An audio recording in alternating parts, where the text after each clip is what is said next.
presented by Top Music। बुरा मनी है ना भैया के साली।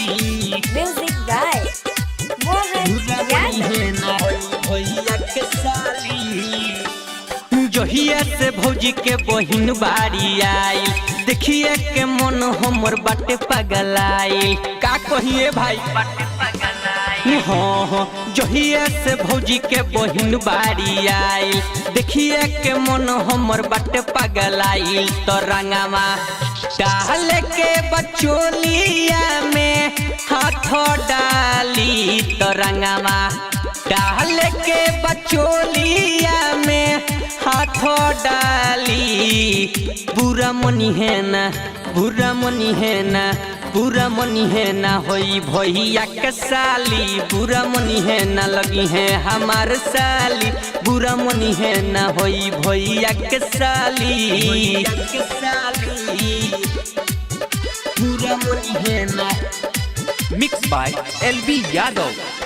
म्यूजिक गाय मोहन यादव।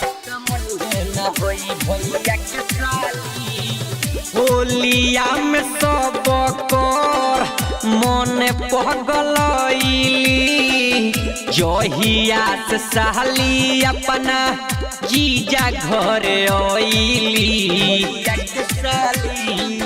होलिया में सब कर मन पगलैली, जहिया से साली अपना जीजा घर आइली। की उठावा लागेल जैसे हो दो ही के छाली। की उठावा लागेल जैसे हो दो ही के छाली। बुरा मनी है ना बुरा मनी है ना बुरा मनी है ना होई भैया के साली। बुरा मनी है ना लगी है हमार साली। बुरा मनी है ना होई भैया के साली। बुरा मनी है ना। आप सुन रहे हैं राजा रंजीत राही को। म्यूजिक गाय मोहन यादव।